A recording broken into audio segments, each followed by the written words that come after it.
The Maple Leafs dropped the final game ahead of the Christmas pause. Where do things stand at the break for the Buds?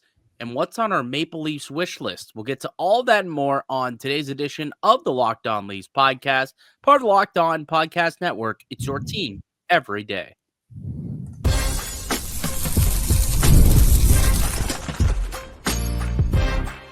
You're Locked On Maple Leafs, your daily podcast on the Toronto Maple Leafs. Part of the Locked On Podcast Network. Your team every day.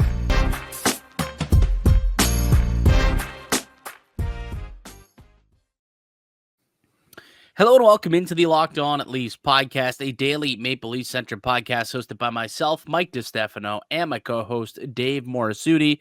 Today's episode brought to you by FanDuel. You can start the season with a big return on FanDuel. New customers can place a $5 bet, and you'll get started with $150 in bonus bets if you win that first $5 bet. Visit FanDuel.com to get started.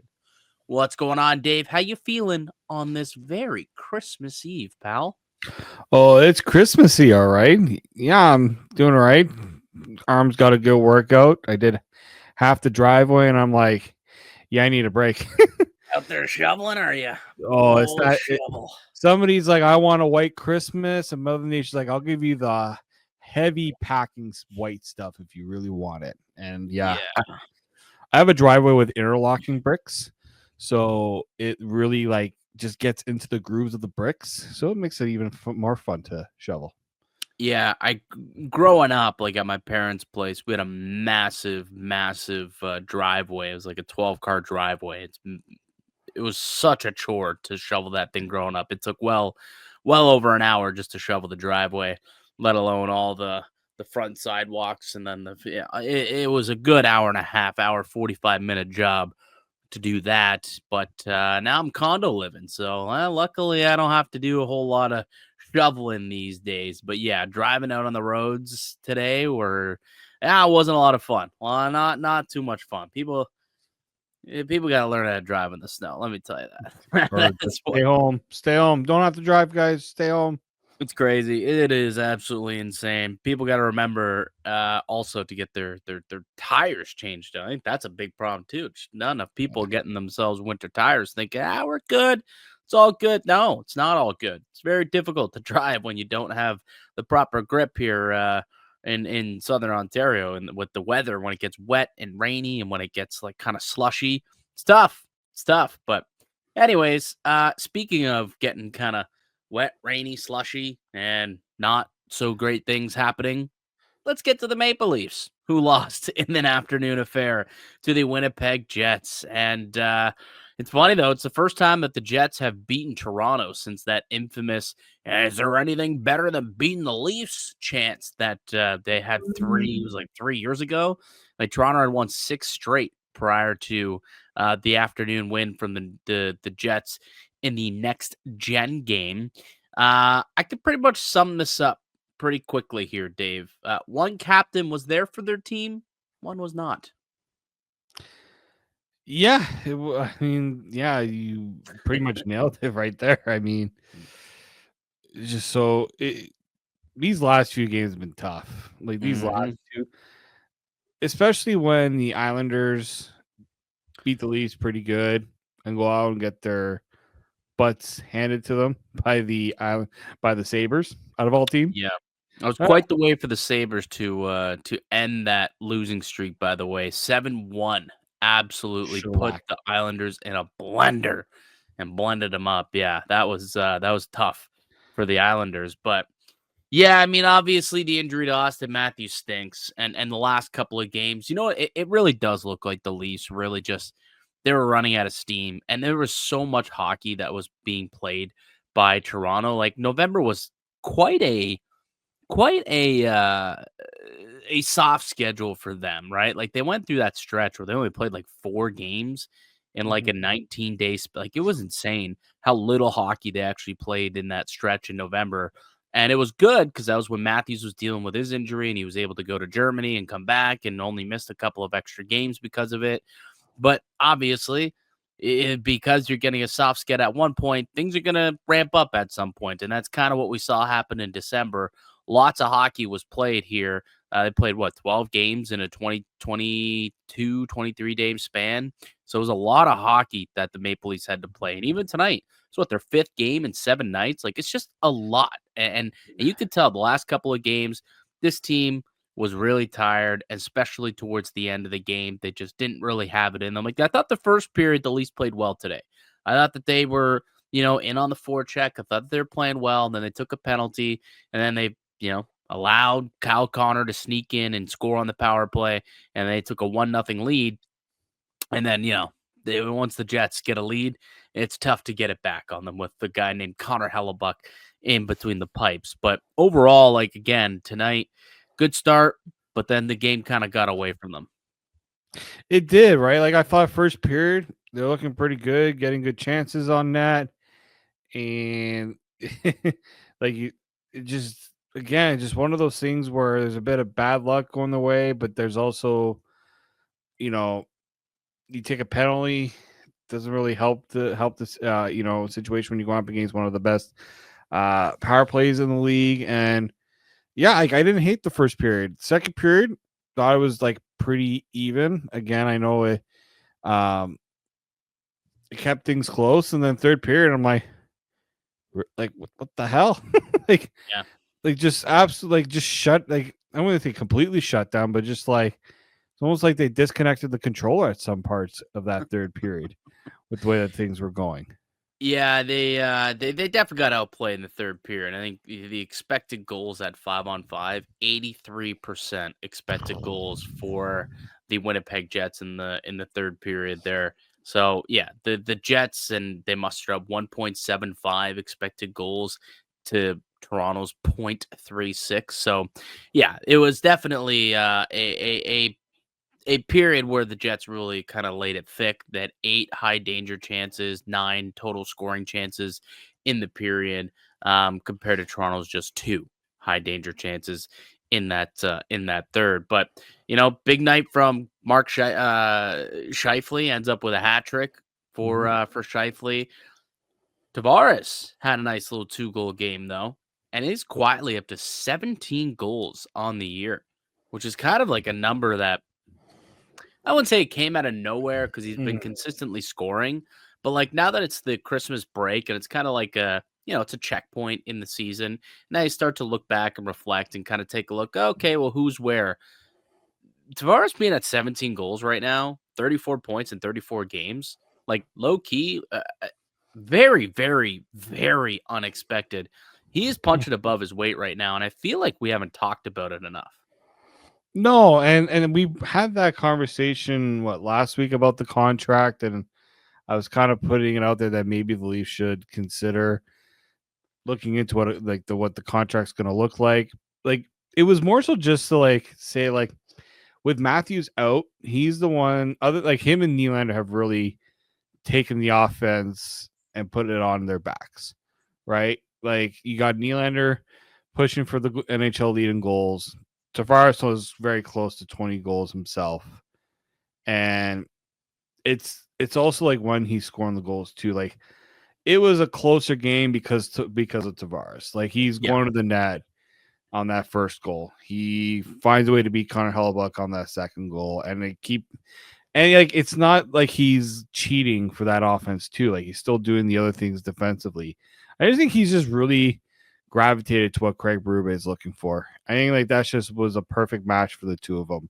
100%. I believe he leads the league in slot shots, inner slot shots, high danger shots. Like, he just plays straight line hockey, goes to the net, and that's where he kind of sets up shop. But he's always been good in and around the net. So the fact that now the game plan is to funnel pucks into that area as opposed to keeping things perimeter and trying to score more off the rush.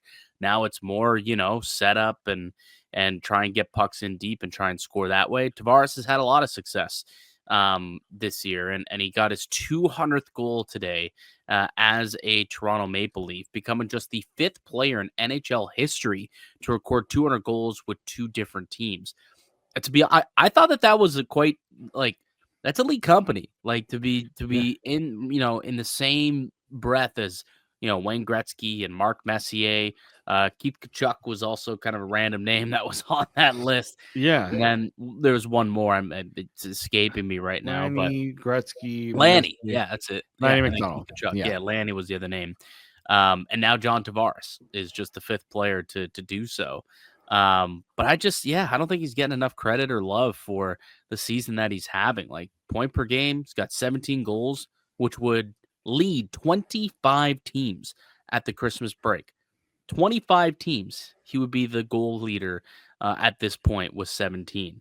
A lot of discourse and talk has been on, Matthews and his up and down season, on Willie having a good year and his goal scoring. Marner had that really hot stretch. Obviously, the goaltending has taken up a lot of oxygen. Chris Tanev, which we'll talk about in a sec, taking up a lot of oxygen. Just doesn't seem to be a lot of major headlines on John Tavares, but he just keeps going about his business and he keeps putting together good efforts and finds ways to find the back of the net. And I just, another 2-goal performance from John Tavares. So it just kind of goes to show that he's quietly going about his business, and whether the Leafs win or lose, it seems like he's continuing to be that beacon of consistency night in and night out for the team. He is, and again, like all the talk, especially like the guy got his captaincy taken from him, and somebody keeps saying like he's acting more like a leader now than when he was captain, which, I mean, that's a little harsh. I thought he was always a leader, but I get the sentiment like he's just kind of doing his thing, right? And so I really appreciate what he's been able to do. His play hasn't dropped off. He's moved up and down, playing with so many different like all the shuffling of the lines, right? Like, yeah, that's not easy, but I think it's just the savviness of him as a veteran to know, like, you're going to have to be moved around with all these injuries. And that's the other one too. The durability. He's one of the only few guys that hasn't missed games, right? Yeah. And it's not like he's like avoiding those situations too, to like the physicality of it. Yeah, I think there's now just 5 players who've played all 34 games for the Maple Leafs to this point. There was another. Chris Tanev was in that mix until he missed the game today. Late scratch with a lower body injury, and his presence was surely missed tonight. I mean, you look at this team, and especially down the stretch, the way they played in the second and mainly the third period. Defensive coverage blown left, right, and center. You even look at like something as simple as block shots. The Leafs only had 6 block shots tonight. Like, typically that number is a lot higher, and that's usually because Chris Tanev, who I believe is the leader in block shots this year in the NHL, typically has at least half of that, if not nearly 6 blocks a night. And with him not being there to do that, and with him not being able to, stop the bleeding and stop and kill plays in the defensive end, I thought his presence was really, really missed tonight on that blue line. Oh, definitely was. Like, when you look at the heat map from this game, and I think we'll get into it a little bit in the good, bad, and the ugly, like, yeah, beat red in front of the goaltender. Who did they get? They get beat by? They got beat by the Jets' best players. Who would go up against the Jets' best players? Chris Tanev. Yeah, he would have been. But instead it was McCabe and OEL got that, and they ended up fishing a couple of pucks out of the back of their net. I'm sure we'll get into that and more on the other side. We'll continue to break down the Leafs Jets next gen game here on Monday afternoon. So we'll get to our good, bad, and ugly next. And tomorrow's Christmas, folks. We've got our Leafs Christmas wish list to get to. That's all coming up here on the Locked On Leafs podcast, part of the Locked On Podcast Network. It's your team every day. Today's episode is brought to you by PrizePicks. You can now win up to 100 times your money on PrizePicks with as little as 4 correct picks. PrizePicks is the only real money daily fantasy platform with an injury insurance policy, so your lineups stay in play even if one of your players gets injured, or if your player leaves in the first half and doesn't return. PrizePicks keeps your lineup live. PrizePicks put its members first, so all withdrawals are fast, safe, and secure. When my picks hit, I get my money in as quick as 15 minutes. Sign up today and get $50 instantly when you play $5. You don't even need to win to receive the $50 bonus. It's guaranteed. PrizePicks is the best way to win real money this hockey season. Which players are going off, which ones aren't. Make your picks in less than 60 seconds and turn your sports opinions into real money all season long on PrizePicks. Download the app today and use the code LOCKEDONNHL to get $50 instantly after you play your first $5 lineup. PrizePicks, run your game. The Locked On Leafs podcast continues. Mike DiStefano, Dave Morassutti with you as we are each and every weekday, Monday through Friday here on the Locked On Leafs podcast. Free and available wherever you get a podcast and also up on YouTube as well. And just a reminder, we are not going to have a show tomorrow on Christmas. We're going to be taking the day off. Hopefully everyone is spending, some valuable time with their family members, as Dave and I will be doing. And, the Leafs taking a couple of days off. So chance for us to kind of pack it in, I guess, for a day, and we'll come back on Boxing Day probably with an episode for you guys on, was that Thursday? Yeah, on Thursday. Mm-hmm. We'll get you set for the upcoming game Friday that the Maple Leafs will be going into. And they start things off with a back-to-back Friday, Saturday, right off the hop. Boom, boom. Lots of hockey again right out of the break. They got a back-to-back on the 27th, 28th, and they play a New Year's Eve, another day game on New Year's Eve. And then they also have 13 games in January. So much hockey, Dave, which makes the injuries that are happening right now with the team a lot tougher to stomach. Like, it's just going to be a lot of hockey and not a lot of time to rest and recover. Yeah, I mean, that's really the issue, right? And that's been, I think, kind of the position with Auston Matthews. Like, we're not exactly able to just rest him the way maybe they were able to before, where they didn't have as many games. It's just like every game they don't have him, it's tougher, right? Because especially center, this is why he's so valuable to the team. Like, when you look at what they've had to do with him out of the lineup, like David Kampf is playing now. Craig Berube decided let's play David Kampf more of a third line role instead of a top six role. Yeah, but still, it's you notice the drop off, right? When they had that third line of Domi, McMahon, and Robertson, it was so good because they had them as like the third. That was the third line. It just provided a little more balance and depth that they just don't have right now. And they got to play against weaker competition. Exactly. Right. So, yeah, that's an issue, the depth for sure. And we don't know exactly what the extent of the injury is for Chris Tanev. The belief is he blocked a shot in the Islanders game. Lower body injury is what we were told, and have no idea how long he's going to be out for, but hopefully he just takes the kind of Christmas break off and spends time with his family, and hopefully he'll be ready to go for the upcoming back-to-back this weekend once they get back at it on the 27th. Matthews, we'll see. Again, no idea as of now how severe the re-aggravation is, if he's going to continue to play through it, if they're going to hold him out for some games. I'm sure we'll get that information when the team returns from the Christmas holiday, and he'll see how he's feeling. But let's continue with the game that neither of those two ended up playing tonight in a 5-2 loss to the Winnipeg Jets. Let's get to the good, the bad, the ugly in this one. What'd you like about this game, Dave? I'll give John Tavares as my good. He kept them in that game with the offense he was providing. And I thought the first period was good because they looked very competitive. Unfortunately, the rest, I would say the first, after the start of the second period, but mostly the third period, they just lost it. And, he kept pushing. He didn't let that. It was like him, Nylander, and even you can give Marner some love there. Like, they tried, but it just wasn't enough. Yeah, I do want to give some love also to Connor Dewar. I thought Connor Dewar had himself a decent game, especially early on, I suppose. Thought he had some pop. There was a few opportunities he had in tight, ended up with a couple of breakaways. I think he ended the game with 5 shots on goal in just 10 minutes. I'm not sure why he didn't see much ice time in the back half of the game, because I thought in the first period he was buzzing, right? He had some pop today, had his legs underneath him, which for a team that's played as much hockey as they have, there's not a lot of Leafs that that have their legs right now, and I felt there was times where they got out skated in the last couple of games, and Connor Dewar was not allowing that. He was in on the forecheck. I think he's put together a decent stretch of games realistically over the course of the last few weeks here. So I think Connor Dewar is a guy I'd look to as maybe more of a constant on a nightly basis moving forward. I just like what he could provide with his speed and tenacity, and he's not afraid to take the puck to the net. Doesn't score a whole lot, right? The finish isn't quite there, but he will take the puck to the net, and well, eventually you'll get yourself a dirty, garbage, greasy goal.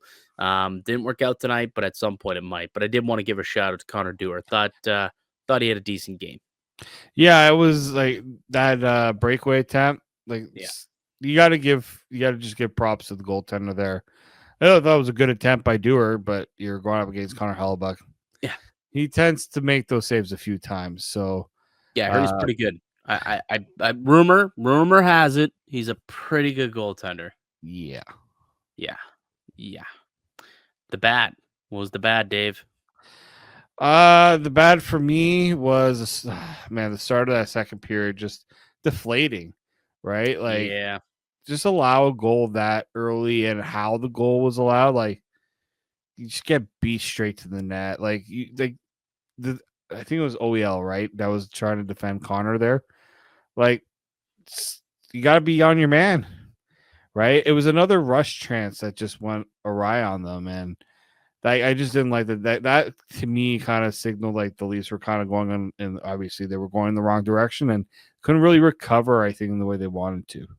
That's a few games here in a row too, where it seems like the Leafs are starting to get a little leaky defensively, and they're giving up those rush chances, and they haven't really been on top of the puck as well as they were doing earlier in the season. I should go and take a look. Maybe when we get back on Friday, I'll kind of take a peek and see, because it does feel like they're giving up way more rush opportunities than they were earlier in the season, and I wonder why that is. I don't know if the team is starting to, incorporate some of those bad habits back into their game, or what's going on. If it's, laziness, or if it's just like simple mistakes, or are they how often are they making bad pinches, bad reads, bad decisions, giveaways? Like, what's the reason for it?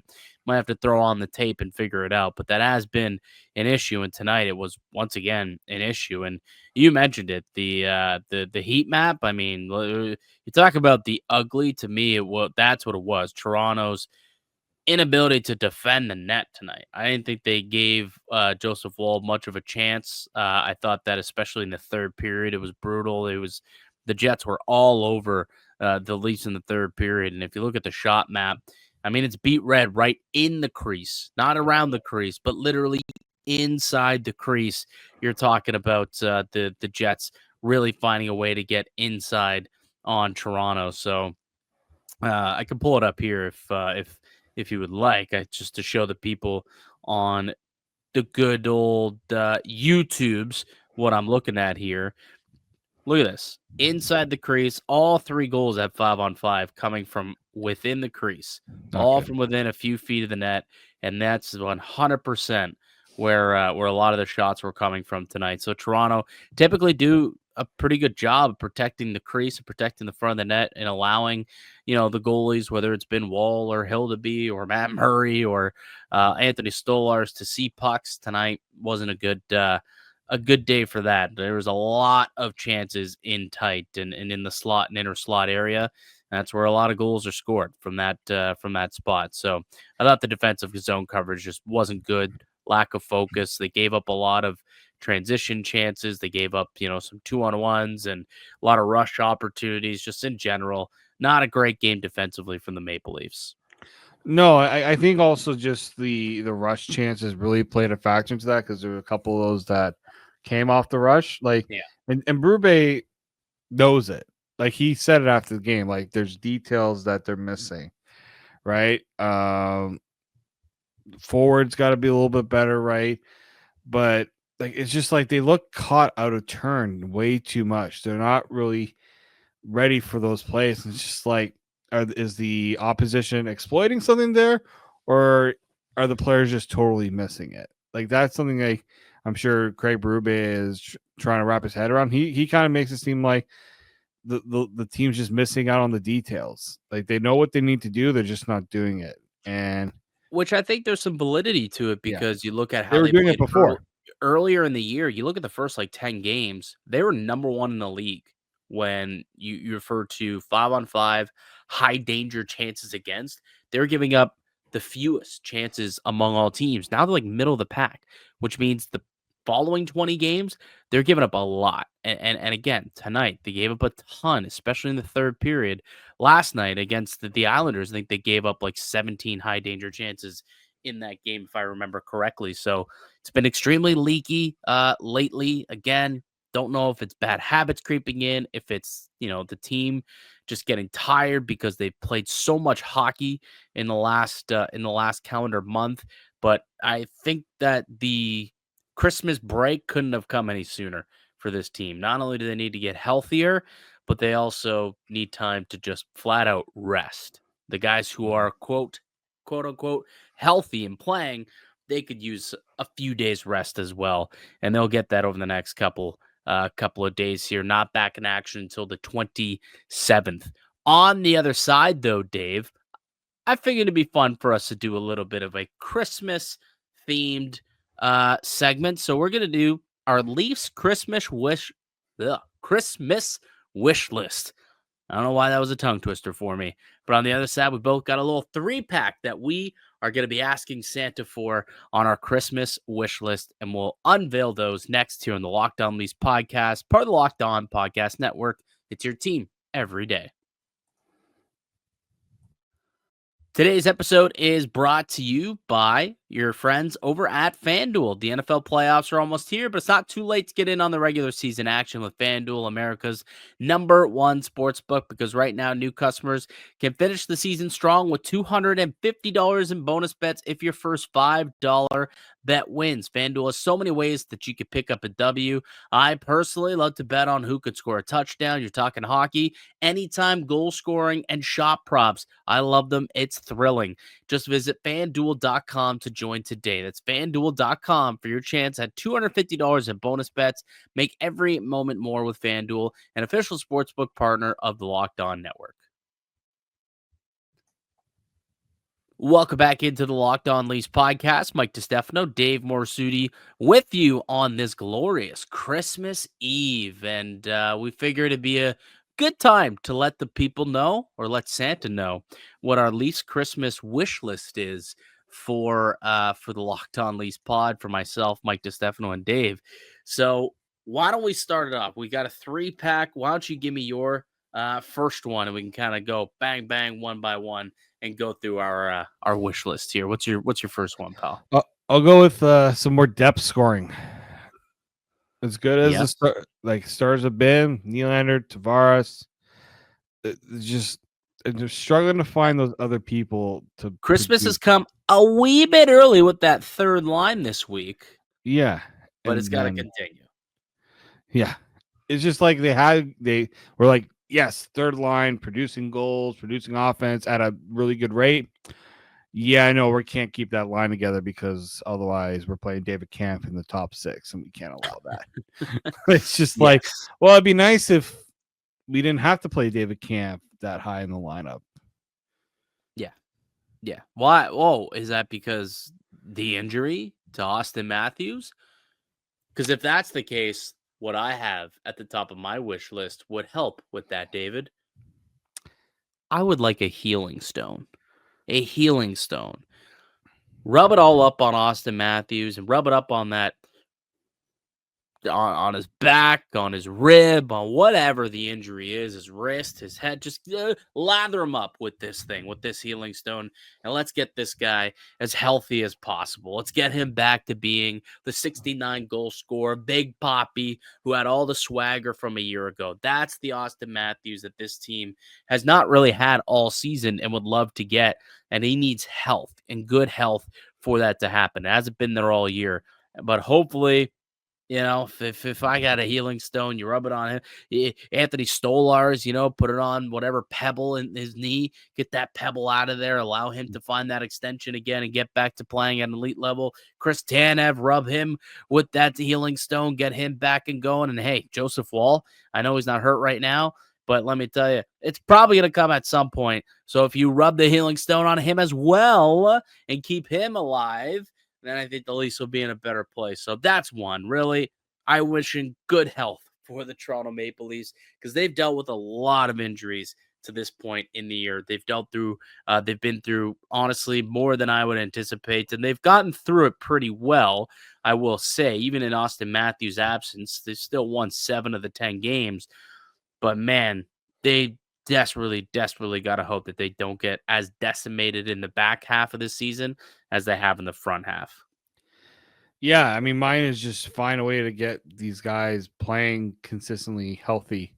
Like, let's not have to worry about who's going to step in and take Auston Matthews' spot in the lab. Because, I mean, first off, good luck to whoever has to do that because it's just impossible to really replicate what Matthews does. And it's just apparent the drop off, right? Because, yeah, the Leafs are putting up goals. It's not like they're struggling to score, especially with Matthews on. Like they're now 7-4 with Matthews out of the lineup. Like that's not terrible, but it's also like it was starting very good, and now it's sort of like now we're starting to see. Okay, they were doing all right before. Now it's got not looking so hot right now without Matthews. Like there's only so much you can do without Auston Matthews, especially when the rest of the lineup just doesn't have the ability to really step up in the way I think they want them to.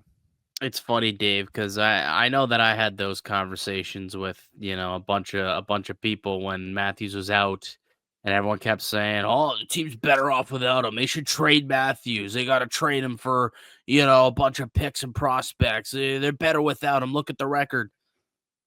Are they? Are they really? Look at what happened tonight. You probably could have used an Auston Matthews. I would imagine a healthy Auston Matthews, which the Leafs really haven't gotten at all this year. But if they get him and he gets back to 100% or anything close to it, it's best case scenario for the Maple Leafs and vital for their success the rest of the season and, more importantly, into the playoffs. All right, what's next up on your Christmas wish list? A wake-up call for Morgan Rielly. Oh, you don't like what's going on with Mo's game, huh? Just very not like just not I don't know what they're not getting anything out of it. Like I've been a very big Morgan Rielly supporter, right? Especially last year where people were really hard dumping on him. This year they improved the defense. Now Tanev was, yes, I get it. Tanev was supposed to be his partner. That all changed. But like him and OEL were doing pretty good together. Him and Myers are doing pretty well together. But the issue isn't those guys. It's clearly becoming him more so because you're paying the guy $7.5 million. He is your top paid defenseman. I'm pretty sure he's projected to score just over 40 points, which for some defensemen, that's not bad. But for a guy who is supposed to be your top defenseman, that's not good enough. When we're talking about like issues that this team was going through, whether it was the power play, finding that depth scoring, Morgan Rielly is supposed to be a guy that's supposed to chip in on those things. And he just hasn't really done it. I don't even think he recorded a shot in this game. He's one of those guys that's getting stuck with the rush defense not being as good. Like there are clearly flaws that are showing up right now. And everyone says, well, they got to find a partner to play with him. Maybe it's just he's got to play better. Yeah, no, that's a good point. He does have to play better. You're right. The game has kind of fallen off for him this year. I mean, talk about the point production too. Like I'm looking right now on Natural Stat Trick. Talk about points. At 5-on-5 per 60. He's he's got less points than Jake McCabe. Like Jake McCabe's not an offensive defenseman. Like Jake McCabe, he's got a little bit of offense to him. Like he can jump up in the play a little bit, but he's not known as a rover like Morgan Riley. Like Riley is on the power play also, but at 5-on-5, he's the one who's expected to jump up into the rush and provide a little bit of offense. And McCabe on a per 60-minute basis has actually provided more offense than what Morgan Riley has done. And that's kind of surprising considering McCabe plays a shutdown role and Riley gets a lot of favorable offensive zone starts. That's the other thing. Like his offensive zone starts? No, I gotta look at it on ice. But I would imagine his offensive zone starts are way higher than Jake McCabe's. I would almost guarantee it. Because look at McCabe, offensive zone starts just 39%. Morgan Riley, 61% offensive zone starts. And still averaging less points per 60 minutes of play than Jake McCabe. It's kind of crazy. But yes, obviously, getting much better play from Morgan Riley would be great. You know what else would be great, though? Getting him a D partner that actually can play top 4 minutes and in a top 4 role. Like, yes, it'd be great if Morgan Riley could support a line and could support somebody and carry someone and bring them and drag them up to a top 4 role. It just doesn't look like it's going to happen at this point for him. So let's get someone in there who can help. It was supposed to be Chris Tanev, and for whatever reason, they decided to go away from it. Well, I do know the reason. They needed a shutdown pairing, so they decided to make Tanev and McCabe that, which has been great this year when they play together. But then it does leave a big hole next to Morgan Riley. Philip Myers is not the guy. Connor Timmins, not the guy. Flipping OEL onto his right side, not usually going to work out that well. It's not a long-term thing. Mm-hmm. So getting a D partner for Morgan Riley would be on my Christmas wish list. It doesn't even need to be a stud defenseman. Look how well he played with Luke Shen. Let's go get Luke Shen again. Bring him back for a third tour of duty in Toronto. It ain't going well right now out in Nashville. He's been healthy scratch a couple of times.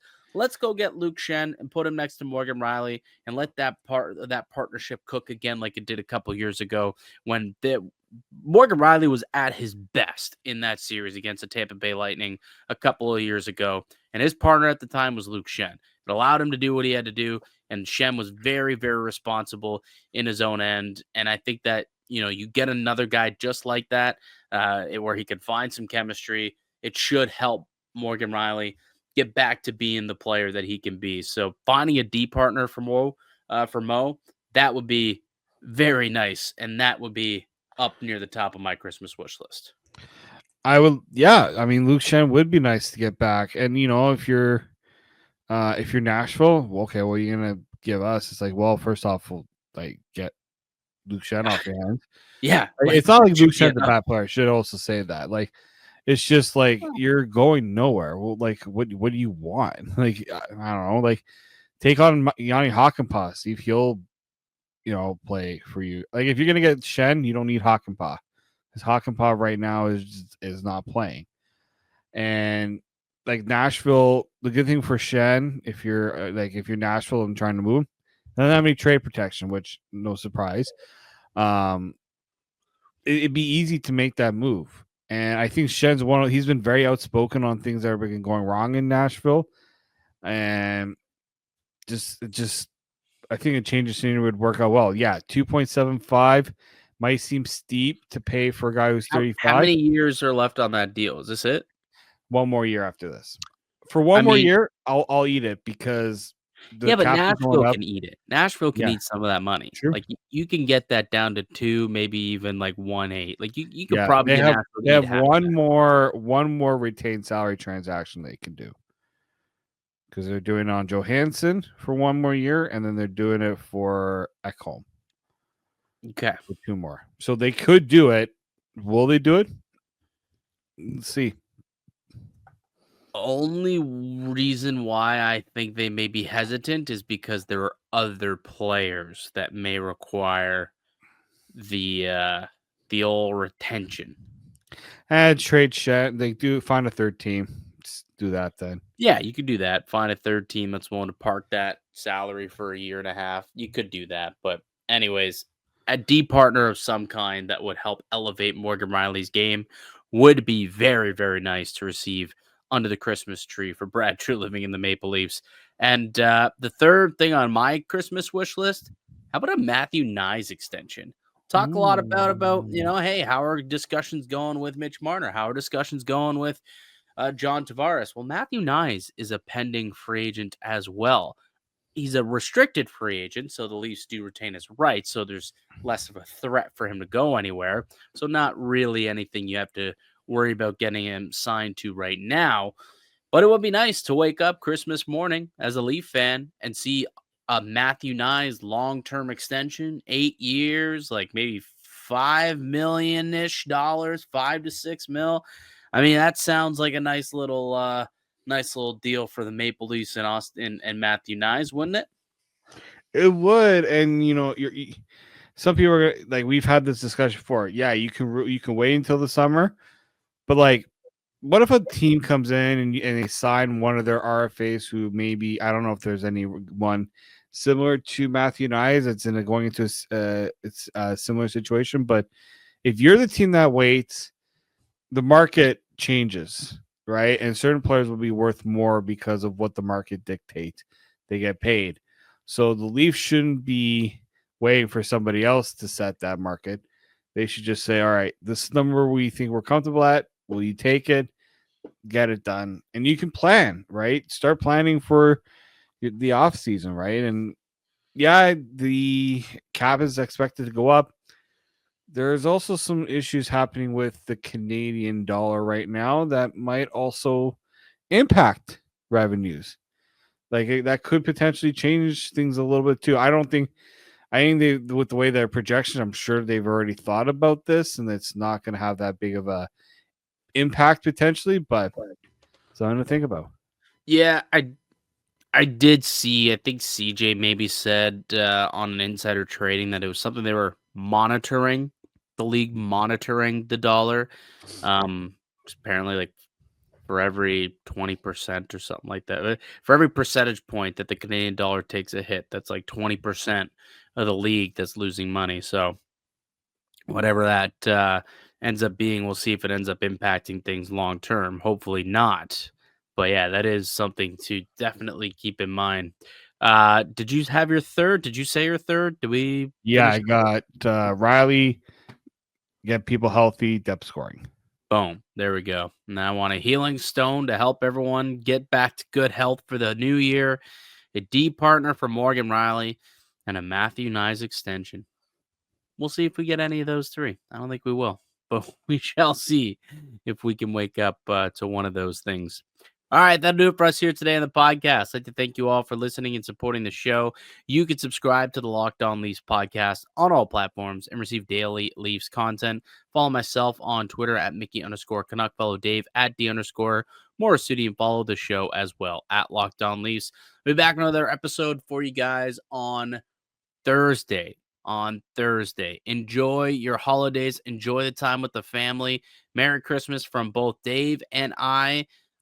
We'll chat with you guys on Thursday. Until then, keep it locked right here on Locked On Leafs.